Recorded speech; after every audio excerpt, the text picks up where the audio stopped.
Shalom. Shalom. Kembali lagi kita bertemu di Mukjizat Zaman Now.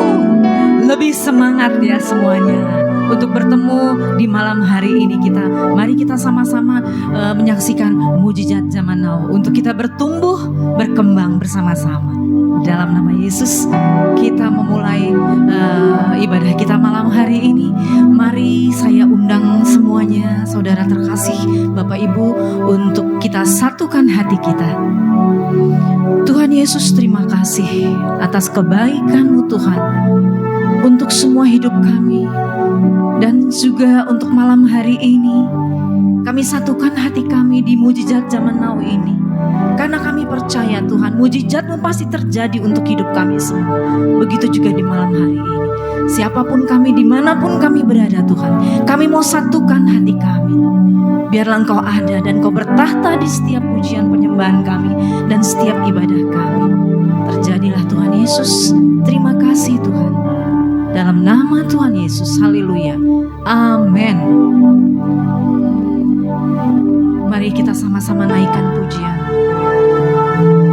untuk kita mulai ibadah kita malam hari ini. Tuhan tiap jam ku memerlukan Engkaulah yang memberi sejahtera penuh setiap jam ya Tuhan. Jika ku perlukan, ku datang juru selamat, berkatilah.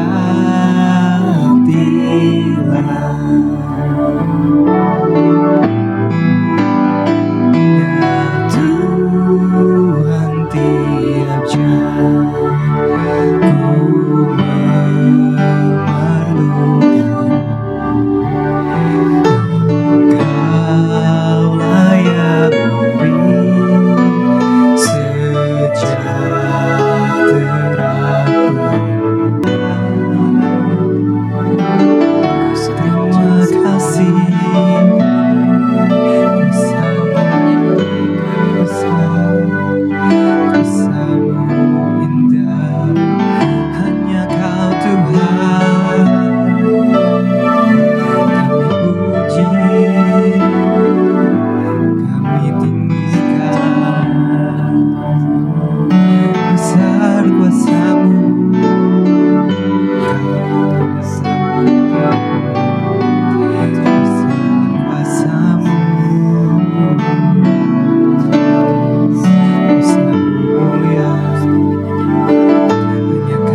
sepanjang hidupku, kebenaran-Mu dan perkenanan-Mu mengikutiku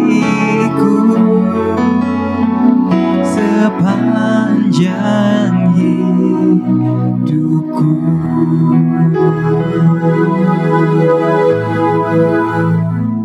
Silakan duduk Bapak Ibu. Puji Tuhan. Ya, saya sapa dulu kita semua. Shalom Bapak Ibu. Shalom semuanya. Ya, saya senang berjumpa dengan saudara. Apakah saudara senang berjumpa dengan saya? Haleluya, pasti senang. Kenapa? Akan diberkati. Kecuali kalau saya akan marahin. Benar Bapak Ibu ya. Iya. Iya. Saya selalu mengkorbankan tentang Allah dan Tuhan Yesus. Iya Bapak Ibu. Kenapa? Karena dasarnya adalah 2 Petrus 1 ayat 2. Ayat ini berkata, kasih karunia dan damai sejahtera berlimpah di dalam kehidupan kita oleh pengenalan akan Allah dan Tuhan Yesus. Itulah sebabnya saya mengkorbankan Tuhan Yesus terus.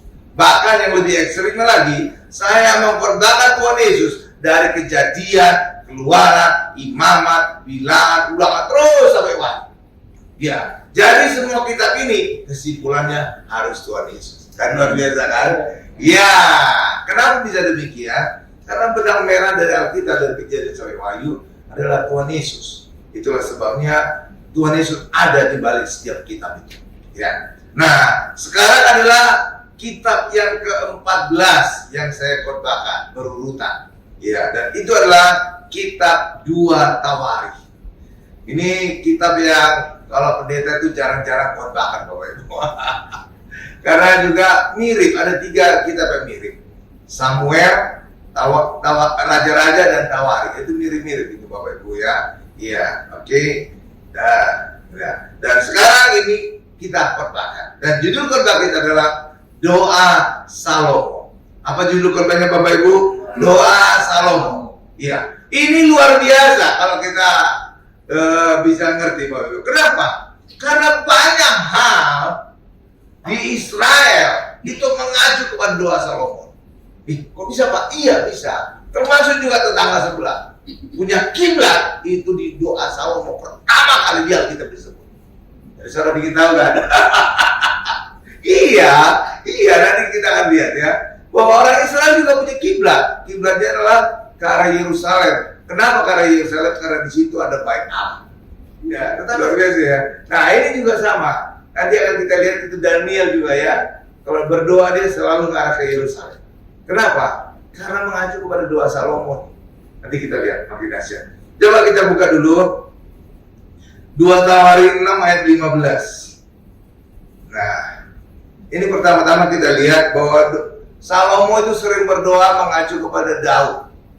Iya Bapak Ibu, Daud. Iya, kenapa? Karena Salomo tahu Daud itu bapaknya itu sangat berkenan kepada Allah. Sehingga Salomo selalu mengkaitkan doanya dengan Daud, bapaknya Salomo. Ya. 2 Tawarikh 6 ayat 15. Ya, 2 Tawarikh 6 ayat 15. Ini saya bacakan ya. Saudara bisa lihat? Ya, oke. Ya, saya bacakan. Engkau yang tetap berpegang pada janjimu. Mu itu berarti Allah ya. Janji Allah terhadap hambamu Daud, ayahku ya. Dan dia telah menggenapi dengan tanganmu apa yang kau firmankan dengan mulutmu, seperti yang terjadi pada hari ini. Apa yang difirmankan Allah? Bahwa nanti Salomo akan membangun bait Allah. Dan ini doa pada saat bait Allah itu selesai dibuat oleh Salomo. Oke Bapak ya. Jadi ada konteksnya demikian. Jadi saudara tahu cerita. Sekarang kita lihat lagi 2 Tawarikh 6 ayat 42. Ya, 2 Tawarikh 6 ayat 42. Ya, ini Salomo seringkali mengkaitkan dengan nama Daud Bapak. Ini saya bacakan. Ya Tuhan Allah, janganlah engkau menolak orang yang telah kau urapi. Ingatlah akan segala kasihmu kepada Daud hambamu itu. Oke Bapak Ibu ya. Iya. Jadi Salomo itu selalu menyebut nama Daud bapaknya. Orang yang berkenan kepada Allah. Sama seperti saudara atau orang lain. Banyak kali Kalau dia ingin proyeknya goal atau usahanya jalan lancar, bawa nama pejabat gitu. Ya kan? Oh, saya ini temannya di pejabat ayu. Oh, saya sering main golf sama dia. Oh, sering makan sama mereka. Kan gitu kan? Ya kan? Supaya apa? Usahanya lancar. Rupanya ini sudah dilakukan oleh Salomo, Bapak Ibu. Iya, dia berdoa dan dia tahu Daud bapaknya sangat berkenan kepada Allah, maka dibawa-bawa nama Daud. Jadi itu konteksnya. Jadi saudara, oh gitu toh. Kenapa Salomo suka nyebut-nyebut nama Daud bapaknya? Karena Daud itu sangat berkenan kepada Allah. Ya kan? Kalau sekarang itu orang nyebut-nyebut nama pejabat. Oh itu teman saya tuh, Hopeng itu. Oh gini dekat, kan? Gitu kan? Iya sama lah. Jadi gitu Bapak Ibu. Makanya Salomo sering kali menyebut-nyebut nama bapaknya. Sehingga bahkan juga pada masa Tuhan Yesus banyak orang Israel juga menyebut Tuhan Yesus sebagai anak Daud. Ya kan? Iya.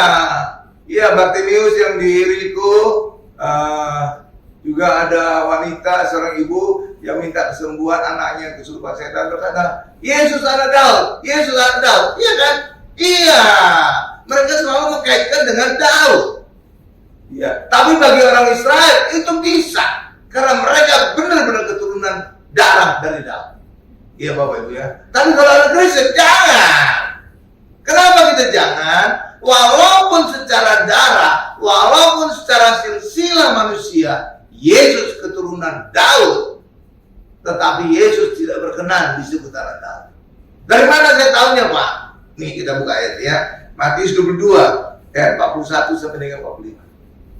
Makanya orang Kristen jangan suka menyebut Yesus anak Daud. Itu banyak kali saat lagu Natal, Malam Kudus ya. Yesus anak Daud kan? Iya.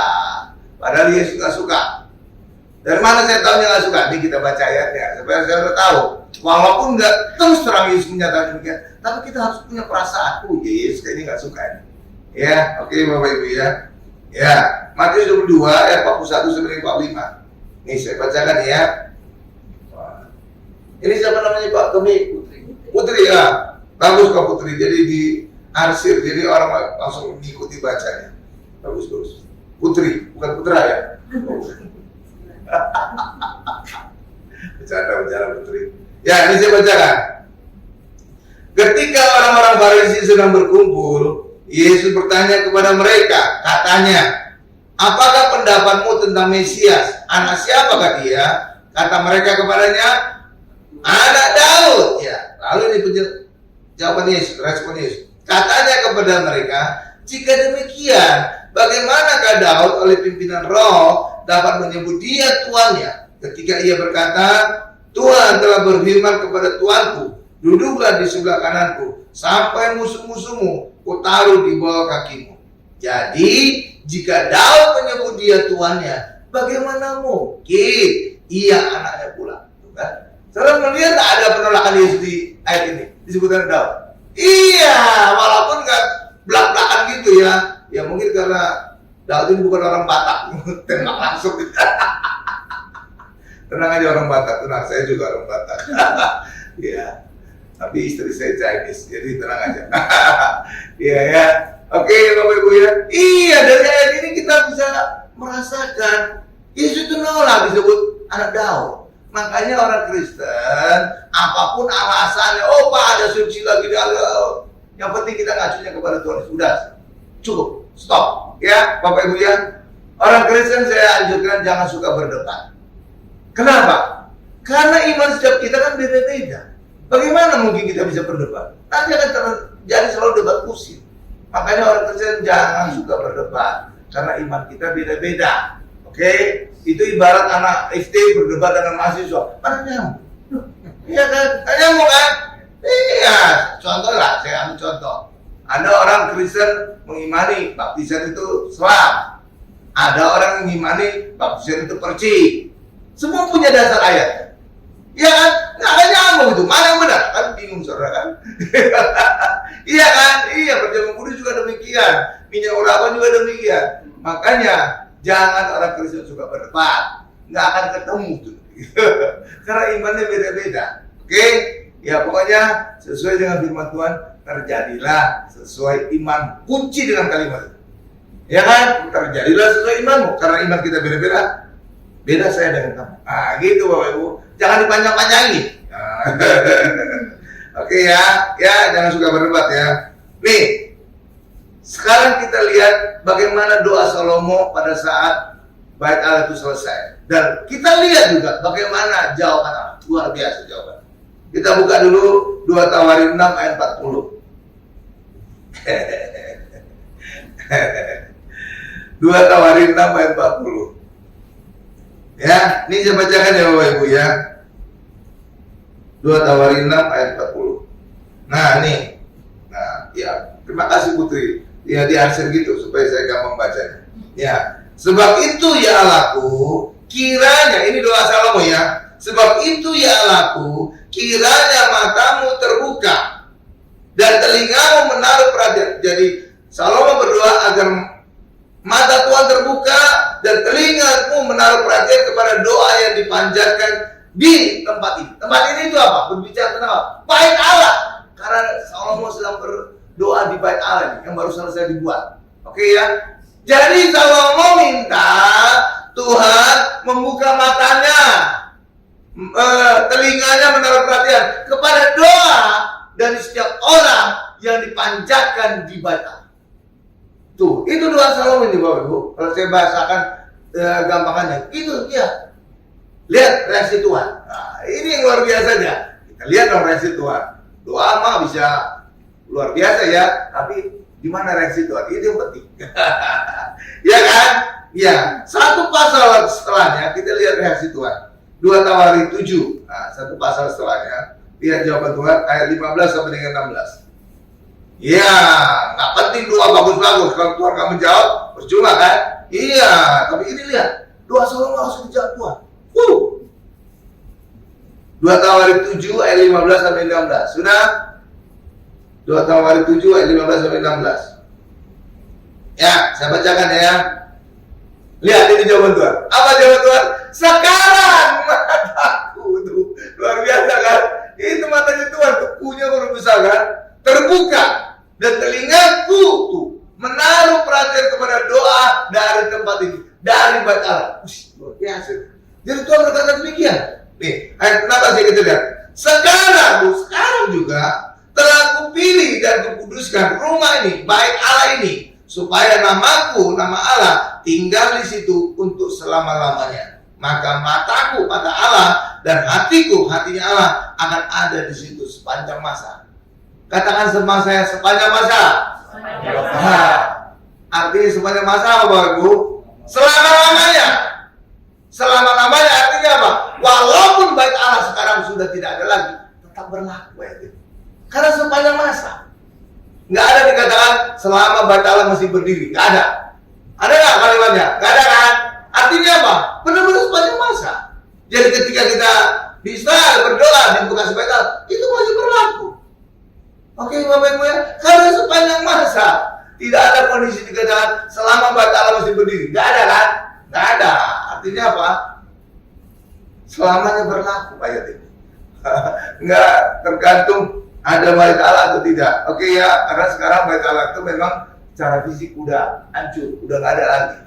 Ya Bapak Ibu ya, oke. Ya, itulah sebabnya orang Israel masih berdoa dari tembok ratapan, sisa tembok Bait Allah sampai sekarang. Banyak kertas-kertas doa diselipkan pada tembok itu. Kemarin saya ada minta ke Ibu Odi tampilkan coba tembok ratapan. Ini saudara lihat tembok ratapan. Nah, inilah tembok ratapan. Ada yang pernah ke Israel? Inilah kira-kira tembok ratapan. Ya, jadi tembok ratapan itu dibagi dua, ada kayak pagar. Jadi ada dipisahkan laki-laki dan perempuan. Laki-laki sebelah sana, perempuan sebelah kiri. Oke ya.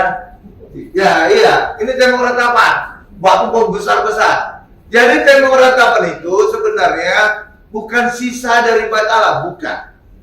Iya, itu ibarat rumah, dia punya tembok pagar. Ya, nah inilah sisa tembok pagarnya. Jadi bukan sisa rumahnya, bukan. Ya, sisa temboknya. Tapi walaupun ini sisa temboknya, inilah satu-satunya pertinggalan dari bait Allah zaman dulu. Satu-satunya pertinggalan.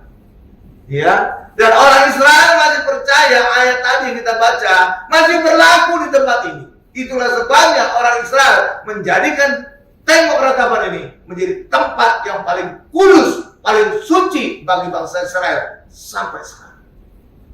Sehingga pada saat hari Sabat, penuh ini Bapak Ibu. Orang Israel beribadah di sini. Karena inilah satu-satunya masih pertinggalan dari bait Allah masa zaman dulu. Iya, kenapa disebut tembok ratapan? Saudara tahu kenapa? Karena di situ ada anak tiri. Oh bukan Bapak Ibu, meratap bukan. Karena disitulah bangsa Israel suka meratap, berdoa. Oke Bapak Ibu ya. Dan seringkali juga disebut tembok barat atau western wall. Kenapa disebut tembok barat? Karena itu di sebelah barat dari bait Allah dulu. Oke, jadi ada sebut dua nama. Satu, tembok ratapan. Karena di tembok inilah orang Israel suka meratap, suka berdoa. Yang kedua, kenapa disebut tembok barat? Karena tembok ini di sebelah barat dari bait Allah. Paham Bapak Ibu ya? Ini tinggi nih, tinggi tuh. Coba saudara lihat itu orangnya. Ada gambar kecil. Tembok tinggi. Dari batu-batu besar. Iya Bapak Ibu. Batunya sampai segede orang. Iya Bapak Ibu. Iya ya. Saudara berdoa aja. Gimana suatu kali nanti saya akan datang ke Israel. Iya, teman-teman. Iya, oke ya. Iya, ini teman-teman. Jadi inilah sisa dari bait Allah. Ya, sehingga ini menjadi tempat yang paling kudus, paling suci dari orang Yahudi sekarang. Oke, Bapak Ibu ya. Iya. Nah, jadi di tembok ini masih berlaku tadi ayat yang kita baca. Jadi mata Allah masih melihat, telinga Allah masih mendengar doa yang dipanjatkan di tempat bait Allah. Dan sisanya masih ada tembok ratapan. Itulah sebabnya orang Yahudi masih berdoa sih. Oke ya. Ternyata doa Salomo itu bukan hanya untuk orang Yahudi, Bapak Ibu. Banyak sekali permintaan Salomo bahwa semua doa yang dipanjatkan bahkan yang mengarah ke bait Allah dijawab doa. Luar biasa. Nih, saya bacakan ya beberapa doa yang bisa dipanjatkan. Jika orang Israel kalah perang, maka orang Israel bisa berdoa minta kemenangan di bait Allah. Kan luar biasa kan? Jadi minta kemenangan ketika mereka kalah perang. Oke, itu satu. Yang kedua, jika tidak ada hujan, musim kemarau panjang, mereka bisa berdoa di bait Allah untuk bisa minta hujan. Luar biasa kan? Iya, bait Allah. Jadi kalau zaman dulu Bapak Ibu, itu benar-benar mengacu kepada suatu tempat. Kalau kita kan enggak. Di mana saja kita berdoa, Tuhan sudah mendengarkan, karena kita menyembah Allah dalam roh dan kebenaran, bukan mengacu kepada suatu tempat. Makanya Tuhan Yesus berkata kepada wanita Samaria kan, tidak lagi mengarah ke Yerusalem, tidak lagi mengarah ke sebuah gunung, tapi menyembah dalam roh dan kebenaran. Benar ya? Jadi di mana saja kita bisa berdoa kepada Allah. Tapi jangan sebelum Tuhan Yesus itu harus mengarah ke suatu tempat, kiblat namanya, istilahnya. Oke ya. Nah, jika tidak ada hujan, bisa berdoa minta hujan di bait Allah. Itu luar biasa. Jika ada kelaparan, sampar dan tulah, bisa berdoa juga minta kepada Allah agar semuanya itu berakhir. Kelaparan, sampar dan tulah itu bisa berakhir ketika orang Israel berdoa di bait Allah. Luar biasa kan? Iya. Karena tadi jawaban Allah, telingaku mendengar, mataku melihat orang yang berdoa di bait Allah. Makanya luar biasa. Terus, ternyata orang asing juga bisa berdoa di bait Allah. Luar biasa. Kiblat doa ke kota Yerusalem dan bait Allah. Iya, sebenarnya bukan ke kota Yerusalemnya sebenarnya, tapi karena di kota Yerusalem ada bait Allah. Jadi mengacunya kepada situ. Oke, Bapak Ibu ya. Dalam pembuangan juga orang bisa berdoa kiblatnya ke Yerusalem dan bait Allah. Dan ini dilakukan oleh Daniel di pembuangan di Babel. Ya kan? Iya, mengarah ke Yerusalem. Coba kita lihat Daniel 6 ayat 11. Daniel 6 ayat 11. Daniel. Jadi luar biasa sekali itu doa Salomo. Bapak tetap. Daniel 6 ayat 11 ini saya bacakan yang di depan juga sudah ada. Demi didengar Daniel bahwa surat perintah itu surat perintah raja itu telah dibuat, pergilah ia ke rumahnya. Dalam kamar atasnya ada tingkap-tingkap yang terbuka ke arah Yerusalem. Tuh, ini. Ya ini mengacu kepada doa Salomo. Makanya orang Israel termasuk juga Daniel itu berdoa arahnya ke Yerusalem. Jangan ke tetangga sebelah. Ya, 3 kali sehari ia berlutut, ya, berdoa tentang memuji Allah seperti yang biasa dilakukannya. Oke, ya, saudara itu? Iya, jadi ini dasar pertama kali adanya kiblat. Oke, ya, ya. Tapi orang Kristen gimana, Pak? Orang Kristen beda. Beda ya, beda. Iya. Coba sekarang kita lihat tentang doa Salomo, juga ada sesuatu yang unik. Ada sesuatu singkapan. 2 Tawarin 6 ayat 41. Coba kita buka. 2 Tawarin 6 ayat 41. Jadi luar biasa. Ini soalnya itu ya. Saya walaupun saya khotbah berurutan dari, tapi Tuhan menambahkan saya hikmat sehingga selalu saya bisa kaitkan dengan Tuhan Yesus gitu. Pada Tawari ini jarang-jarang di khotbah pendeta juga, tapi bisa aja ada kaitan sama Tuhan Yesus, kan luar biasa kan? Iya. Makanya kalau kita berfokus pada Tuhan, ada aja hikmat ditambah-tambahkan Tuhan. Iya. Kenapa? Ketika kita berfokus kepada Tuhan Yesus, kita punya hikmat dari Tuhan. Karena Tuhan Yesus adalah kekuatan dan hikmat Allah. Jadi kalau kita mengarah ke Yesus, ya pasti kita dapat hikmat itu. Iya, pokoknya gitu aja, gampang. Iya, makanya juga ketika orang tidak berfokus kepada Yesus, ada ayat yang berkata, maka orang itu akan seperti berselubung. Iya, pikirannya seperti berselubung. Nggak tahu dia gitu, Bapak. Iya. Tapi ketika kita berfokus kepada Yesus, banyak aja singkapan. Ada aja Tuhan buka. Iya, Bapak Ibu. Luar biasa ya. Nih, saya bacakan ya. 2 Tawarin 6 ayat 41 ya. Nih. Dan sekarang bangunlah ya Tuhan Allah, dan pergilah ke tempat perhentian engkau serta tabut kekuatanmu. Katakan sama saya, tabut. Tabut. Kiranya ya Tuhan Allah, imam-imammu berpakaian keselamatan, dan orang-orang yang kau kasihi bersukacita karena kebaikan. Nah, Raja Salomo dan Raja Daud itu sering menyebut tentang tabut sebagai kekuatan Allah, Bapak Ibu. Tabut ini adalah gambaran yang paling lengkap tentang Tuhan Yesus. Iya, Bapak Ibu.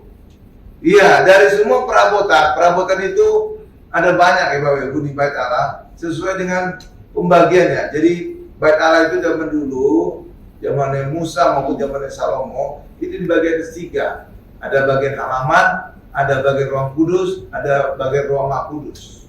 Di halaman itu ada mezbah korban bakaran dan juga kolam pembasuhan. Ya, sedangkan di ruang kudus itu ada 3 perabotan, ada kaki dian, ada meja roti sajian, dan juga ada manorah. Manorah itu tadi kaki dian, ada meja roti sajian, dan juga mezbah dupa, ada 3. Nah itu semua juga gambar tentang Tuhan Yesus. Seperti kaki dian itu gambar Tuhan Yesus.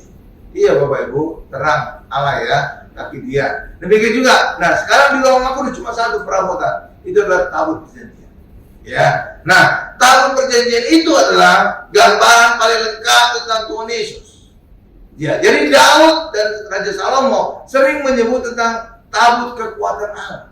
Dan ini menunjuk kepada Yesus adalah kekuatan Allah dan hikmat Allah. Iya Bapak Ibu. Itulah sebabnya Allah sangat senang atas doa permintaan Salomo, minta hikmat. Artinya Salomo itu minta Tuhan Yesus. Makanya Allah sangat senang sehingga ditambahkan selain itu hikmat, ditambahkan juga kekayaan dan kemuliaan kepada Salomo. Ya. Coba kita lihat bahwa Tuhan Yesus adalah kekuatan dan hikmat Allah. 1 Korintus 1 ayat 24. 1 Korintus 1 ayat 24 ayat B-nya. 1 Korintus 1 ayat 24b.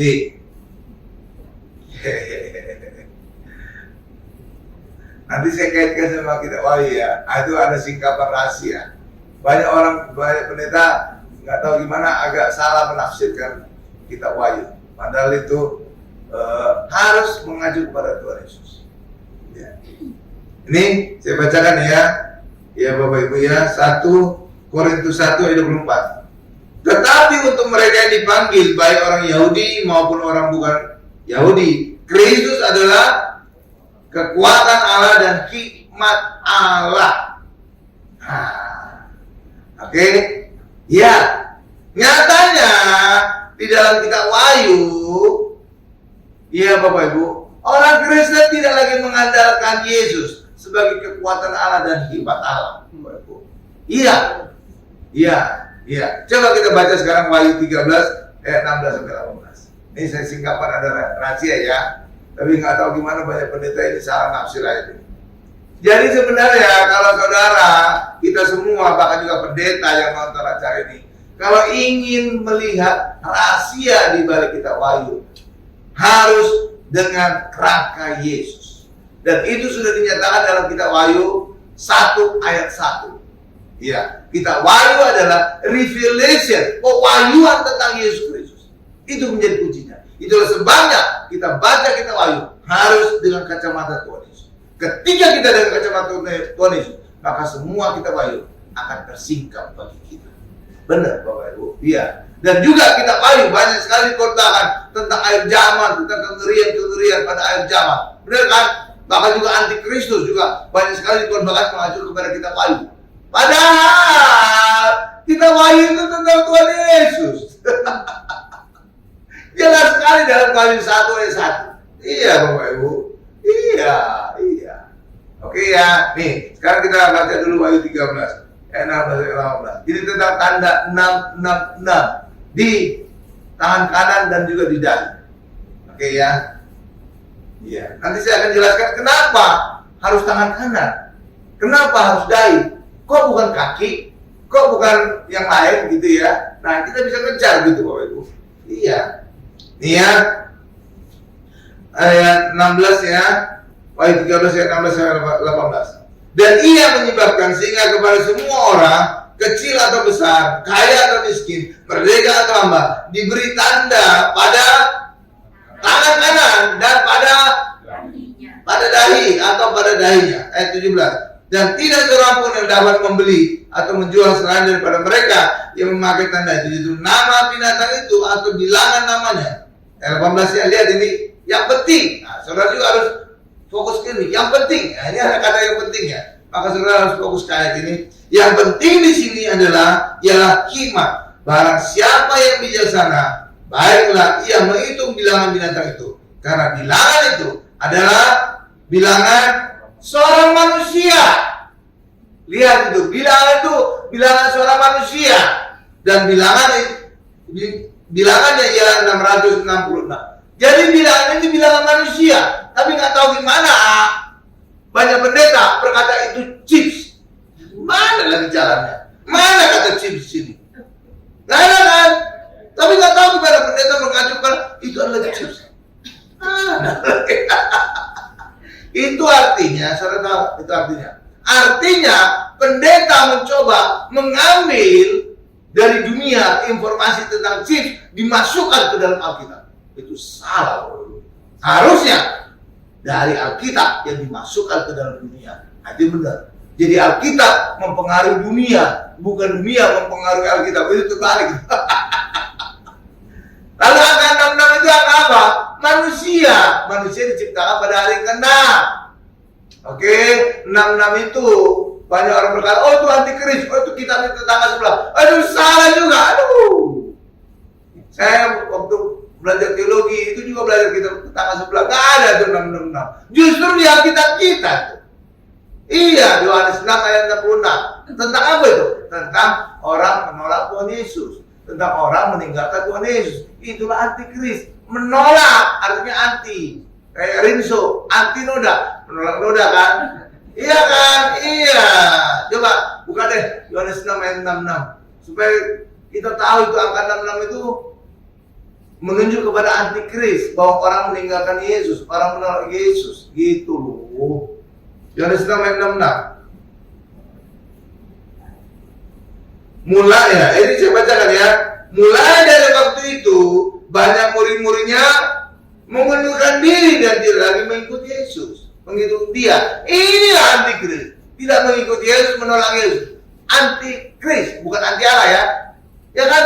Ini kan Kris itu Yesus kan? Iya, anti Kris. Tuh ini, bukan yang lain-lain. Susah banget nyari dia. Nah, sekarang kita kejar lagi. Kenapa tadi tanda tadi itu mengacu kepada tangan kanan dan dahi? Saudara tahu kenapa? Karena untuk menunjukkan kekuatan, orang menunjukkan tangan kanan. Ini awas kamu ya. Nih, tahu? Ini bogem mentan. Benar kan? Orang menunjukkan kekuatan dengan tangan kanan ya. Ada orang menunjukkan tangan kekuatan dengan tangan kiri. Oh, nggak ada kan? Atau ada orang nggak menunjukkan kekuatan dengan menunjukkan kakinya? Lihat nih, betis saya gede. Oh, tukang beca aja kalah. Gitu kan? Ya kan? Nggak ada kan?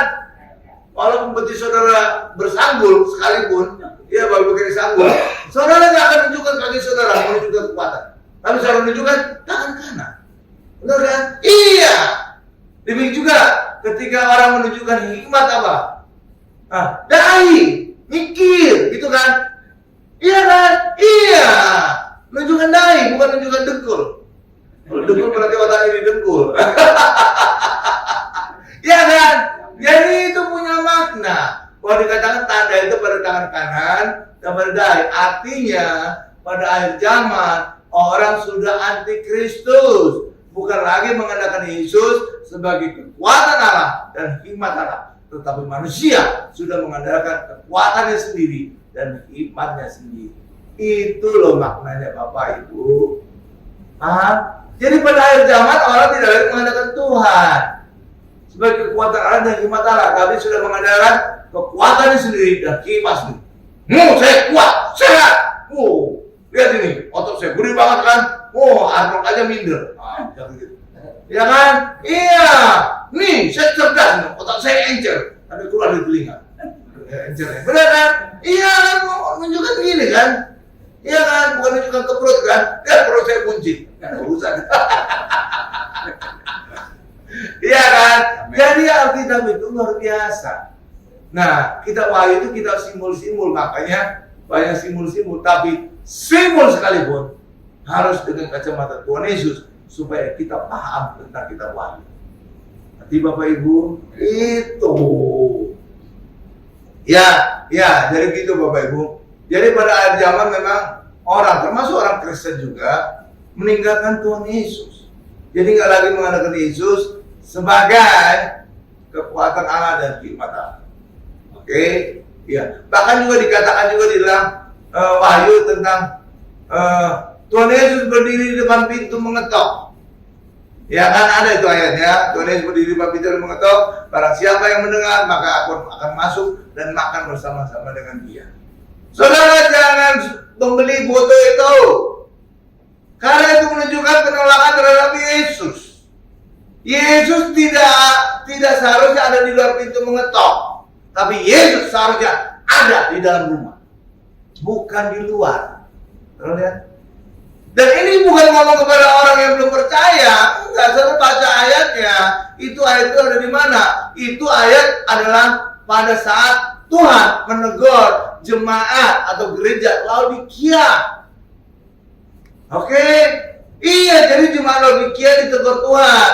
Aku berdiri di depan pintu mengetok. Barang siapa yang ada mendengar, aku akan masuk dan makan bersama-sama dengan dia.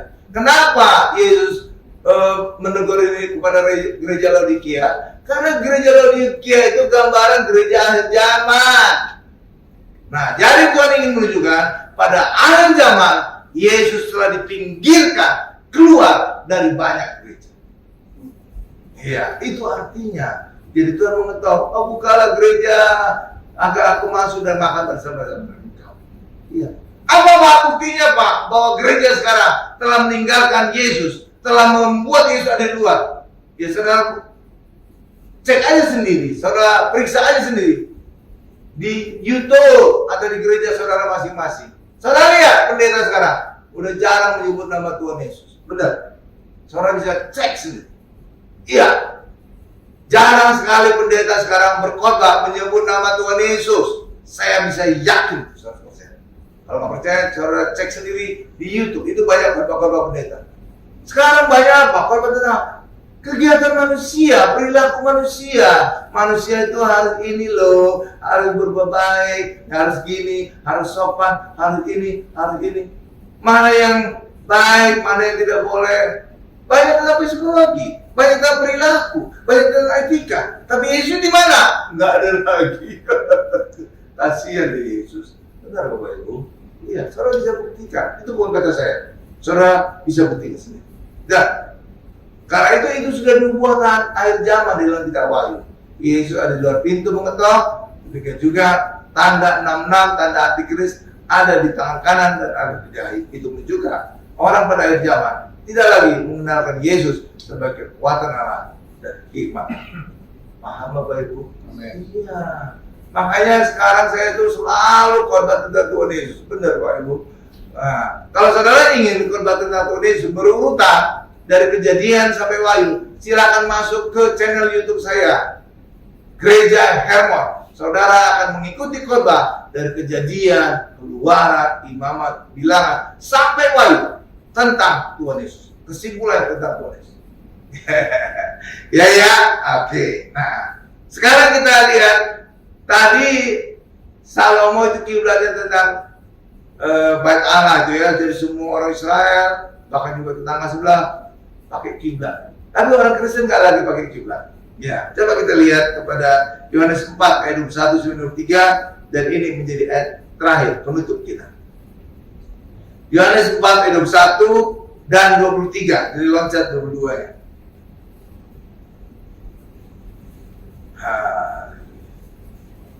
Saudara lihat ini banyak kali orang nggak lihat dahsyatnya kisah perjumpaan Tuhan Yesus dengan wanita Samaria di sebuah sumur. Benar ya? Iya. Saudara lihat dahsyatnya. Wanita ini sebelumnya wanita berdosa. Iya. Dari mana saya tahu Pak wanita berdosa? Suaminya aja 5. Saudara ada yang punya suami 5. Mana nggak disebut lagi suami yang kelima? Benar kan? Iya. Itu sebenarnya saya punya 2 kesimpulan tentang peristiwa itu. Saudara apa kesimpulan? 1, wanita itu memang tidak bermoral. Yang kedua, pasti wanita itu sangat cantik sehingga bisa laku kepada 5 laki-laki. Ya kalau nggak cantik tidak pada mungkin dia nikah. Benar nggak Bapak Ibu ya? Iyalah. Iya, jadi luar biasa. Dan lihat, wanita yang dianggap berdosa ini sampai punya ya nggak dianggap 5 suami gitu Bang. Dia bisa ketika berjumpa dengan Yesus bisa menjadi penginjil satu kota Samaria. Luar biasa. Saya pernah menginjil berapa orang? Ini satu kota loh. Dari orang berdosa bisa jadi penginjil satu kota. Wih, luar biasa. Iya kan? Ya anggaplah jalan satu kota lah. Coba saudara pernah nggak nginjil satu desa? Kan berat itu kan? Iya berat. Itu satu kota. Aja dulu. Dari wanita yang nggak benar bisa menjadi penginjil yang besar kan? Luar biasa kan? Ya, orang nggak lihat aja luar biasa kisahnya. Nah itulah juga kalau ada pertanyaan ya, pertanyaan. Kapan Tuhan Yesus mengatakan dirinya Mesias? Ini jawaban ayat ini. Satu-satunya Yesus menyebut dirinya Mesias, bukan kata murid-muridnya ya. Petrus berkata engkau adalah Mesias, anak-anak hidup. Itu ucapannya Petrus. Tapi Yesus sendiri mengungkapkan dirinya sebagai Mesias hanya kepada wanita. Luar biasa. Iya, jadi kalau ada orang cerdas cermat Alkitab, kapan Tuhan Yesus menyebut dirinya sebagai ini kisah ini ketika Tuhan Yesus berjumpa dengan wanita Samaria. Itu orang akan menang. Amin ya. Nih, jadi itu salah satu Yesus menyebutkan dirinya Mesias. Coba kita lihat Yohanes 4 ayat 21 dan 23 ini. Nih saya bacakan ya. Ya, luar biasa. Kata Yesus kepadanya, percayalah kepadaku, hai perempuan, saatnya akan tiba bahwa kamu akan menyembah Bapa bukan di gunung ini. Nah, gunung ini itu daerah Samaria. Orang Samaria menyembah patung-patung di gunung. Ya, jadi saudara lihat konteksnya. Jadi Yesus menyebut orang Samaria itu akan menyembah dewa di gunung-gunung. Oke ya, nah, makanya Yesus berkata di gunung ini dan bukan juga di Yerusalem. Jadi kalau orang Israel menyembah Allah di Yerusalem karena di situ ada bait Allah. Jadi Yesus berbicara kepada wanita itu tidak lagi menyembah di gunung ini dan tidak juga menyembah di Yerusalem. Karena apa? ayat 23-nya. Tetapi saatnya akan datang dan sudah tiba sekarang bahwa penyembah-penyembah benar akan menyembah Bapa dalam roh dan kebenaran, sebab Bapa menghendaki penyembah demikian. Saudara tahu menyembah dalam roh kebenaran maksudnya apa? Maksudnya adalah dalam roh kebenaran mengacu kepada Roh Kudus dan Tuhan Yesus. Iya, roh itu mengacu kepada Roh Kudus, kebenaran itu mengacu kepada Tuhan Yesus yang penuh dengan kebenaran. Jadi orang Kristen berdoa dituntun oleh Roh Kudus dan dalam nama Tuhan Yesus. Itu Bapak Ibu. Jadi itu maksudnya. Jadi orang Kristen tidak lagi ada kiblat, tidak lagi mengarah ke suatu tempat, tapi kita orang Kristen mengacu doa-doa kita dituntun oleh Roh Kudus dan dalam nama Tuhan Yesus. Itulah maksud dari menyembah Allah dalam roh dan kebenaran, menyembah Allah dalam Roh Kudus dan Tuhan Yesus. Paham Bapak Ibu? Iya kan, doa-doa kita kan diajari oleh Roh Kudus kan? Iya. Dan dalam nama Tuhan Yesus kan? Iya. Karena itulah bagi kita hari ini tidak ada kiblat bagi orang Kristen. Tapi hari ini kita menyembah Allah, berdoa kepada Allah dalam diajari oleh Tuhan Roh Kudus dan dalam nama Tuhan Yesus. Saya simpulkan kepada kita, doa Salomo berkiblat kepada kota Yerusalem karena di situ ada bait Allah, sedangkan orang Kristen berdoa dalam nama Tuhan Yesus dan dituntun oleh Roh Kudus.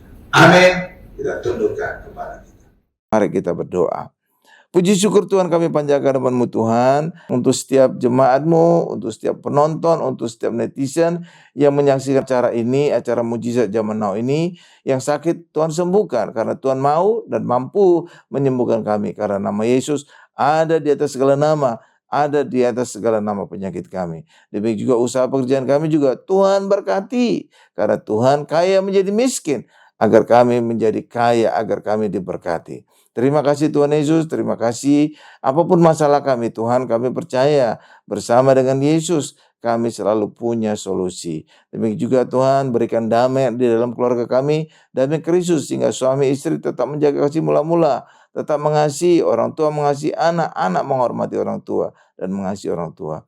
Terima kasih Tuhan Yesus, berkati usaha pekerjaan kami, berkati juga istri yang di ibu rumah tangga, berkati juga anak-anak kami yang sedang studi sekolah, agar anak-anak kami menjadi anak sehat, cerdas, dan selalu dapat beasiswa, baik sekolah di luar negeri maupun di dalam negeri. Berkati mereka sampai studi S3-nya lulus dengan beasiswa. Terima kasih Tuhan Yesus. Terima kasih Pak Gari juga anak-anak kami dari segala pergaulan yang buruk, Pak Gari juga dari segala niat-niat orang yang jahat Tuhan. Terima kasih Tuhan Yesus, terima kasih Tuhan Yesus, dalam nama Yesus. Dan kami ingin akhiri doa ini dengan doa berkat. Mari Bapak Ibu semuanya, angkat kedua tangan kita, siap menanti kita untuk menerima berkat-berkat dari Allah Bapa yang Maha Kuasa.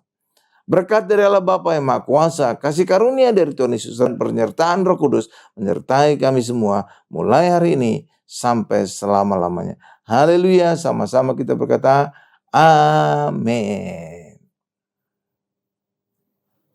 Baik Bapak Ibu semuanya, saudara terkasih, kita sudah menerima berkat mujizat Tuhan malam hari ini, dan sudah terima kasih untuk yang bergabung pada malam hari ini. Bapak Ibu, jangan lupa kita bergabung terus di mujizat zaman now selanjutnya. Tuhan Yesus memberkati kita semua.